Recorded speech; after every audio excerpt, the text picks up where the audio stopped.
안녕하십니까. 행복100세 자산관리연구회의 대표를 맡고 있는 강창입니다. 저는 금년에 76세입니다만은 옛날에 친구 또는 회사 동료들을 보면은 직장 생활을 제대로 한 친구들의 경우에는 뭐 먹고 사는 문제는 그럭저럭 해결이 되는 것 같습니다. 그런데 요즘 만났을 때 보면은 가장 힘들어하는 건 뭐냐? 갈 데가 없는 것. 뭘 하고 살 건가? 이 퇴직 후에 30년, 40년 뭘 하고 살 건가 하는 거를 가장 힘들어하고 있는 것 같습니다. 그래서요, 오늘은 평생 현역이라는 게 왜 중요한가? 나는 왜 평생 현역을 꿈꾸고 있는가? 이런 말씀을 좀 드려보도록 하겠습니다.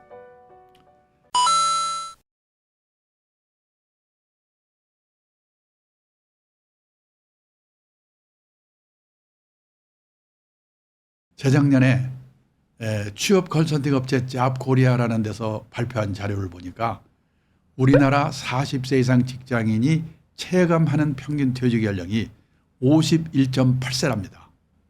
그러면요, 반올림해가지고 52세에 퇴직했다고 가정합니다.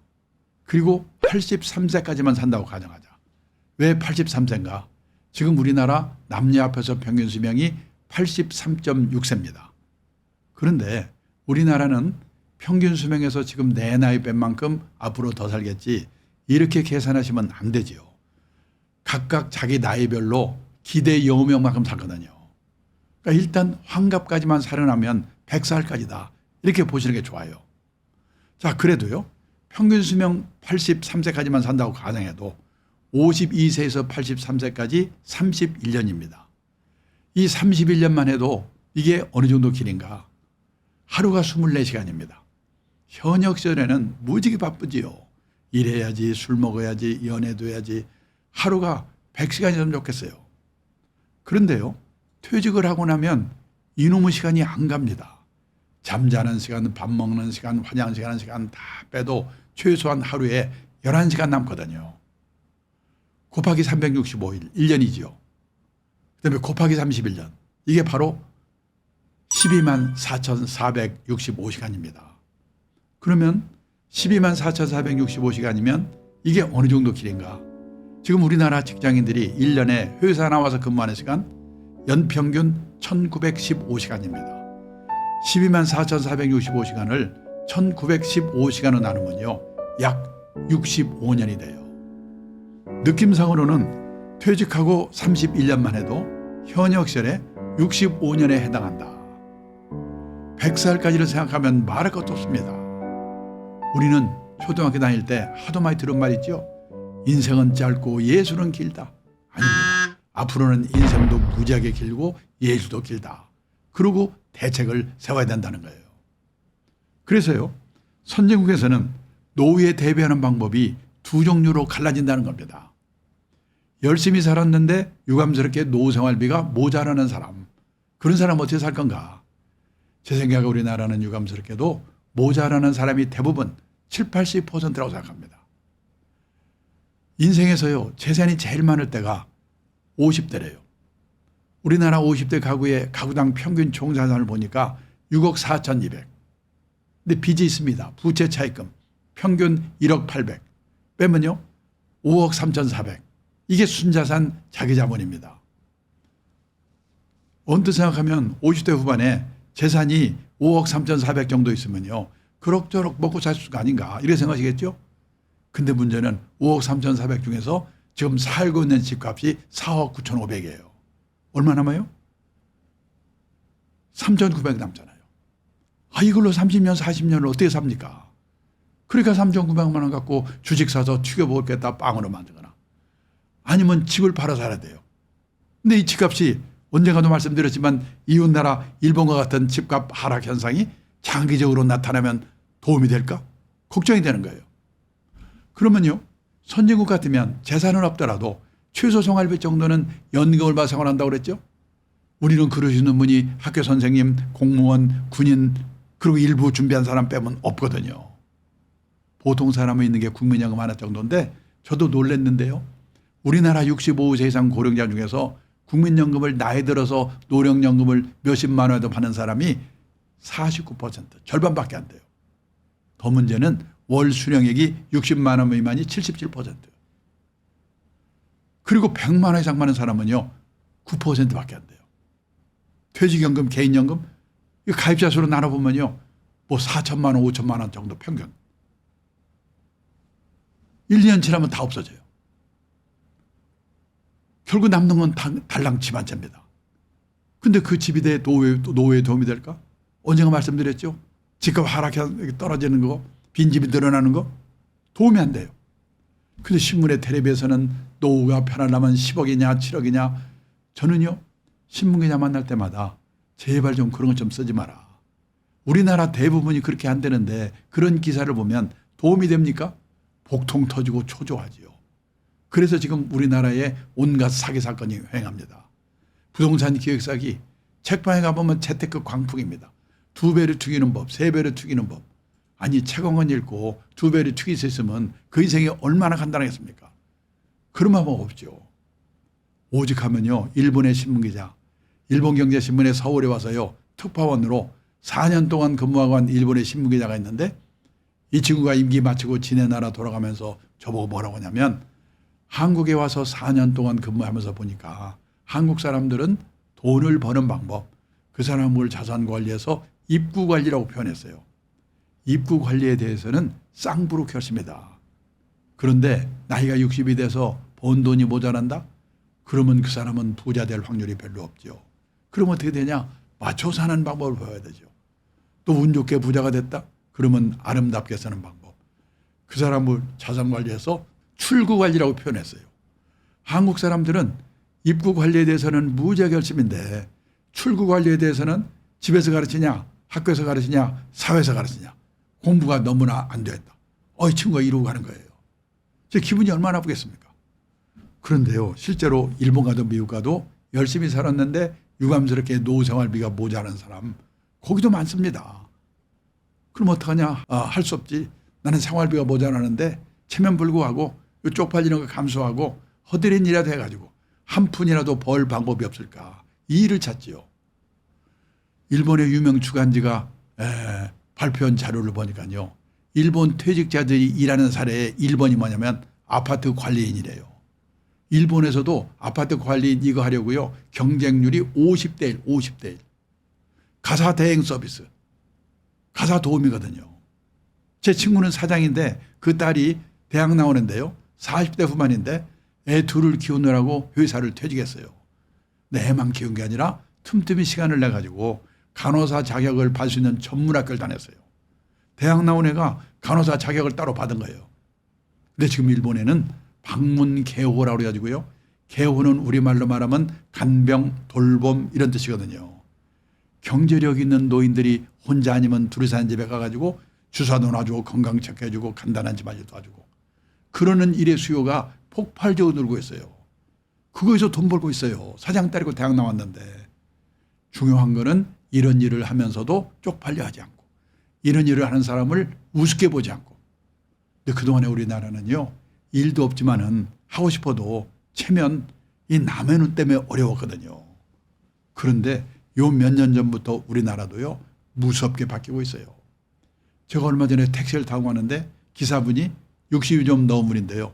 외국 회사의 서울 사장을 했대요. 이분이 사장할 때는 기사 딸린 에쿠스 차에다가 부인은 사모님 소리 듣고 폼 잡고 다녔어요. 이분이 대단한 게 사장을 끝내자마자 목표로 세웠는데 나는 3년 이내에 개인 택시 받을 자격을 갖자. 그러려면 영업용 택시를 3년 무사고 운전해야 된대요. 그때 그분이 1년 8개월이 됐다고 하더라고요. 이런 분이 좀 들고 있어요. 그렇게 살다 보니까 60이 돼서 먹고 살 걱정을 뺐다. 유감스럽게도 우리나라는 그런 분이 20, 30%밖에 안 돼요. 그러면 그런 분들은 퇴직도 했고 먹고 살 걱정도 없으니까 놀고 먹으면 되는가? 아닙니다. 특히 도시에 사는 사람일수록 퇴직하고 소일거리가 없어서 미쳐요. 요즘 서울 시내 1류 호텔에 헬스클럽 한번 가보면은 왕년에 장관, 차관, 사장했던 사람 다 모여 있어요. 거기서 오전 시간 때우고 오후에 커피숍에서. 얼마 전에 정부 공관에 있는 제 친구가 저녁 먹다 뭐라고 하냐면요. 자기는 아침에 잠에서 깨면 침대에서 내려오기 전에 오늘은 뭐 할까 그 생각부터 해놓고 그때 내려온대요. 하루 이틀도 아니고 30년 40년 그렇게 살아보세요. 환장합니다. 그래서 선진국에서는 퇴직하고 먹고 살 걱정이면 사람 뭐하냐? 취미활동 절반, 봉사활동 절반이면서 약간의 용돈벌이 하는 일, 이런 일들을 다 하고 있다는 거예요. 지금 우리도 그런 세상으로 가고 있거든요. 나는 나중에 뭘 가지고 해볼까? 우리가요, 인생을 살아가면서 정년을 3번 맞이한다고 합니다. 첫 번째가 고용정년. 보통 회사가 55세입니까? 근데 아직도 몸이 쌩쌩해. 그래서 허드렛 일이라도 자원봉사 활동이라도 자기가 정해서 하는 일의 정년이 있습니다. 그리고 마지막으로 하나님이 불러가는 정년, 인생 정년이지요. 고용 정년, 일의 정년, 인생 정년, 이 3번의 정년을 어떻게 맞이할 것인가. 이런 준비를 하고 사는 게 재테크보다 훨씬 더 중요하지 않을까. 그래서 여기까지 결론은요. 가장 확실한 노후 대비는 재테크가 아니고 평생 현역이다. 우리가 노후의 3대 불안이 뭐냐면요. 첫째가 돈, 둘째가 건강, 세 번째가 외로움입니다. 돈, 건강, 외로움, 이 3대 불안을 해소하는 최선의 방법이 돈이 되는 일이든 취미 활동이든 사회공헌 활동이든 뭔가 소일거리가 있어야 된다. 소일거리가 평생 현역이어야 된다. 이런 말씀을 드릴 수가 있겠습니다. 제가 오늘 강의장에서 이 말을 끝냈더니요. 한 남자분이 벌떡 일어나더니 아니 왜 남자들한테만 일하라고 난립니까? 점심때 희내 음식점에 한번 가보세요. 맛있는 거 여자들이 다 먹고 있고 헬스클럽 한번 가보세요. 땀 뻘뻘 운동하는 여자들인데 왜 남자들한테만 자기 마누라 자기가 얘기해 제가 어떡하라는 거예요. 근데 사실은요. 이 여성분들 사모님들이 생각해 보셔야 돼요. 긴긴 후반생이 부부가 화목하기 위해서는 남편분이 돈이 되든 안 되든 소일거리를 갖도록 도와줘야 되거든요. 또 남성분들은 고생하다가 꼴 보기 싫은 사람 참아가면서 이러다가 퇴직해서 집에 갔더니 요즘 온갖 조롱거리의 대상이 되고 있잖아요. 삼식이가 떴고 영식이가 떴고 그런 말 들으면 뿔따고 나죠. 우울증 걸립니다. 근데 그것도 생각을 하나만 바꾸면 되는 게 뭐냐면 다들 내 마누라만 나한테 이야속한 것 같죠. 내 마누라만 그런 게 아니라 대한민국 마누라 다 똑같다. 대한민국 마누라만 그런 게 아니라 세계 마누라가 다 똑같다. 그러면 대책을 내가 세워야 돼요. 그 증거를 하나 보여드리겠습니다. 일본의 오가와 유리라고 은퇴 전문가가 있는데요. 한 달에 한 번씩 에세이 글을 보내오는데 얼마 전에 보내온 에세이의 제목이 뭐냐. 일본에서 은퇴 남편 인기 1번. 어떤 남자가 퇴직하고도 인기가 짱인가.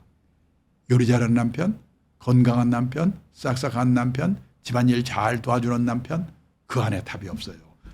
낮에는 집에 없는 남편이래요. 다 똑같아요. 많은 남자분들이 요리는 중국 요리가 최고고 마누라는 하이하이 싹싹한 일본 마누라가 최고라고 침 흘리는데 천만의 말씀입니다. 지금요 일본의 가정주부들이 남편이 퇴직하고 집에 있으니까 남편 재택 스트레스 증후군이라는 게 생겼어요. 증세가 뭐냐? 우울증, 고혈압, 천식, 공황장애, 암공포증, 12장 궤양, 키친드링커. 키친드링커가 뭔지 아십니까? 여자분이 열받아도 주방에서 술 홀짝홀짝 마시는 게 키친드링커래요. 우리는 여기까지는 안 갔잖아요. 자, 왜 그러면 우리나라와 일본의 이 아내분들은 남편이 퇴직하고 집에 있으면 그렇게 스트레스를 받는가? 우리나라와 일본은 남편이 현역으로 있는 동안은 남편의 세계와 아내의 세계가 분단된 세계에 살고 있다는 거예요. 따로따로 30년, 40년 살다가 어느 날 딱 만나니까 이게 헷갈리는 거예요. 미국은 커플 문화, 젊을 때부터 같이 움직이거든요. 출장 갈 때도 허락받든지 아니면 같이 가든지. 저녁에 술 먹고 늦게 들어가면 이혼이고. 거기는 퇴직해서 갑자기 일이 생길 일이 없어요. 근데 우리는 따로따로 놀다가 어느 날 만나니까 헷갈리는데요. 지난 시간에도 말씀드렸지만은 황혼년이 늘어난 그 이유 중에 하나가 이 퇴직 후에 부부 갈등이 이게 심각한 거예요. 그래서요, 이 문제를 한 번쯤은 심각하게 생각해 봐야 되는데요. 제가 놀란 게 뭐냐면 그 황혼년 하게 되는 그 이유를 옛날에는 크게 3가지가 큰 이유였거든요. 성격 차이, 돈 문제, 그 다음에 배우자의 외도. 근데 여기에 또 하나 새로 추가된 게 뭐냐면요. 퇴직한 남편이 집에서 빈둥거리는 게 꼴 보기 싫어서. 그 이혼 사유랍니다. 믿어지십니까? 근데 현실이고 실제 이혼율이 늘어나는 걸 보면 알잖아요. 혼혼 이혼율이. 그래서 뭔가 준비가 필요하고요. 노후에 지난번에 말씀드렸죠. 은퇴 후에 은퇴 빈곤에 빠지는 5가지 리스크가 은퇴 창업에서 실패하는 거, 금융사기 당하는 거, 중대 질병 걸려서 돈 퍼붓는 거, 그다음에 성인자녀한테 돈 퍼붓는 이 리스크, 그리고 황혼연 리스크라고 그랬죠. 재산을 반으로 나누니까. 그러니까 이 황혼연 리스크를 방지하기 위해서라도 부부 화목 문제에 대해서 심각하게 생각해 보셔야 돼요. 젊을 때부터 그렇게 준비를 해야 되는데 그 준비를 못했다면 지금부터라도 이제 의식적으로 낮 시간 동안만은 부인은 부인대로 남편은 남편대로 뭔가 일을 하면서 자기만의 시간을 갖는 노력을 해야 된다는 겁니다. 그리고요, 일을 하는 게 꼭 부부 화목만의 문제가 아니라 남성분들의 입장에서 볼 때는 이 역할이 없어서 공허해지는 분들이 많거든요. 그 시리에 빠지는 분이 많아요. 티베트의 종교 지도자 달라이 라마가 했다는 얘기입니다. 자신이 다른 사람들에게 쓸모있는 존재가 아니라고 생각하는 노인은 자신이 남에게 유용한 존재라고 생각하는 노인보다 일찍 숨질 가능성이 3배 가까이 높게 나왔다. 부유한 나라에서 고통과 분노의 정도가 더 심한 건 물질적 부가 부족해서가 아니다. 내가 남에게 필요한 존재라는 느낌이나 내가 사회와 함께하고 있다는 느낌을 더 이상 갖지 못하기 때문에 불행해지는 것이다. 제 선배 한 분이 은행에 고위직까지 올라간 분인데요.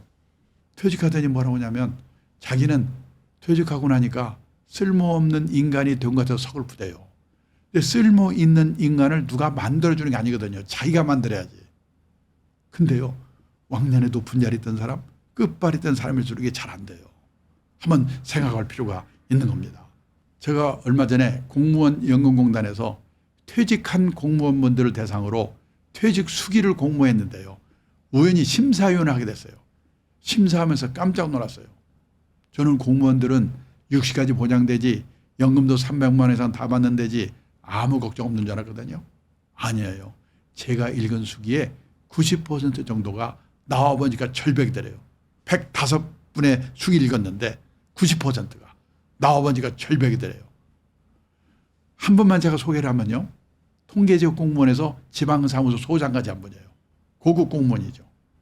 이분은요, 퇴직도 했고 연금도 있으니까 신나게 한번 놀아봐야지. 놀아봤대요. 웬걸? 오래 못 가. 3개월 놀았더니 미치겠더래요. 아침에 일어나면 마누라 눈치가 보이는데 저놈 인간은 오늘 또 안 나가나? 놀래가지고 동네 도서관에 갔더니요, 신문 한 장 보려고 쟁탈전이 벌어지는 거예요. 아이고 꼴 보시러 취직해야지. 그때서 원서를 여기저기 돌렸는데 준비가 안 돼가지고 면접 보러 오라는 데서 없어요. 근데 어느 날 한 군데서 면접 보러 오라고 연락이 왔더래요. 놀라서 봤더니요, 요즘 많이 생기고 있습니다. 주간 노인 보호센터. 젊은 노인이 나이 드는 노인 도와주는 게 큰 일거리예요. 일본도 우리나라도. 이분이 면접에 붙어가지고 하루에 5시간 정도 일을 한대요. 아침에 노인들을 자동차로 모셔다가 센터에 가서 같이 노는 거예요. 그냥 장기도 들고 노래도 부르고. 이분이 싹싹한가 봐요. 또 시골에 노모가 혼자 계신데 혼자 계신 노모를 생각해서 내가 이분들한테 잘해줘야지. 인기가 짱이에요. 근데 요즘요, 주간 노인 보호센터가 여기저기 생기면서 노인들이 삐치면 다른 데로 가버린대요. 돈이 안 되잖아요. 근데 그 센터는 그분 때문에 사람들이 다른 데서 온대요. 유명인사가 됐어요. 그래서 한 달에 월급을 얼마 받냐? 월급을 70만 원 받고 집에서 내던 건강보험료 30만 원을 회상 안 해준대요. 100만 원 벌어다 주고 집에 없으니까 그 수기에 마지막에 뭐라고 써있냐? 그렇게 무섭던 마누라가 천사로 바뀌었다. 남자분들은요, 갈 데가 있어야 돼요. 그런데 여기서 이런 말을 하면요, 화를 내시는 분이 많아요. 내가 지금 일하고 싶어 미치겠는데 일자리가 없어 죽겠는데 나한테 일 좀 주세요. 그렇습니다. 지금요, 청년 세립이 넘지 나잖아요. 또 직업이 사라지는 시대잖아요. 그런데 퇴직자들한테 일자리가 없죠. 어떻게 해야 되느냐? 퇴직 후의 일자리는요, 젊은 사람들이 할 수 없는 일이거나 할 수 있다고 하더라도 하려고 하지 않는 일을 할 수밖에 없어요. 가능하면요, 할 수 없는 일을 하는 수밖에 없어요. 그런 면에서는 뭐냐? 자기 현역 시절에 해오던 일과 연결시켜서 뭔가 새로운 일을 만들어내는 겁니다. 저도 사실은요, 50년 전에 이 업계에 들어올 때 무슨 노후 설계 이런 걸 하려는 꿈에도 생각 안 했어요. 어떻게 하게 됐는가? 자산운용사의 대표를 하면서 보니까 자산운용업이 성공하기 위해서는 운용만 잘해도 되는 게 아니에요. 투자자들이 단기 시황에 쫓겨가지고 샀다 팔았다 반복해서는 안 되는구나. 이분들이 장기 투자, 분산 투자의 원칙을 지키도록 설득하는 게 중요하구나. 그래서 제가 투자 교육을 시작했어요. 그러다 보니까 베이비붐 세대의 은퇴가 시작이 되면서 저한테 노후 문제를 물어보니까 또 공부를 하게 됐어요. 그래서 지금 이런 일을 하고 있어요. 그래서요, 일찍부터 그런 생각을 하고 현역 시절에 뭔가 내가 해온 일과 연결시켜서 미래 직업과 연결시켜서 남과 차별화된 그런 일을 할 수 없을까? 그걸 찾아낸 일이 가장 중요해요. 근데 그걸 못 찾아냈다 불행히도. 그러면 아까 말씀드렸죠. 일본에서도 아파트 관리인 경쟁률이 50대 1이라고. 체면을 버리고 허드렛 일에 가까운 일이라도 하는 수밖에 없다는 거죠. 예, 그런 마음가짐으로 일을 찾을 수밖에 없다는 겁니다. 그런데요, 일하다 보니까 이게 돈이 아쉬워서 일을 했는데 취미가 될 수가 있어요. 또 취미로 했는데 나중에 그게 수입이 따라오는 수도 있어요. 예를 들어서요, 유튜브에서 혹시 보셨는지 모르겠는데 어떤 분은 재벌그룹에서 임원을 하시다가 갑자기 나오게 됐어요. 뭘 하지? 택배 분류하는 데를 가봤답니다. 그게 무지하게 힘든 거래요. 돈 때문이었으면 못했을 거랍니다. 근데 그때 그분이 과체중이었대요. 운동을 해서 빼나 이 일을 해서 빼나 마찬가지겠구나. 몸무게 뺄 요량으로 택배 분류 일을 시작했어요. 그 힘든 일을. 몇 개월에 몸무게가 빠졌어요. 그 사이에 일이 손에 익었어요. 그래서 지금도 그 일을 한다고 그러더라고요. 유튜브 한번 찾아보십시오. 그런 겁니다. 돈이 아쉬워서 일을 했는데 취미가 될 수도 있고 취미를 했는데 돈이 생길 수도 있지만은 처음부터 돈도 생기고 취미도 많고 남보기도 그럴듯하고 이건 쉽지 않죠. 그래서 우리 학교 다닐 때는요, 선생님 말씀 잘 들어야 되고 회사 다닐 때는 회사의 방침을 잘 따라야 되는데 후반 인생은 남의 눈을 의식하지 않고 내가 가고자 하는 방향이 옳은 방향이라는 소신이 필요하다. 그래서요, 후반 인생은 자기 만족을 추구하는 시기다. 이런 마음가짐으로 일을 할 수밖에 없다는 겁니다. 그래서요, 이 영상을 들으시는 분들이 뭔가 평생 현역의 필요성을 좀 느끼시고 뭔가 준비를 하시고 평생 현역을 하실 수 있기를 빌면서 제 강의를 끝내겠습니다. 감사합니다.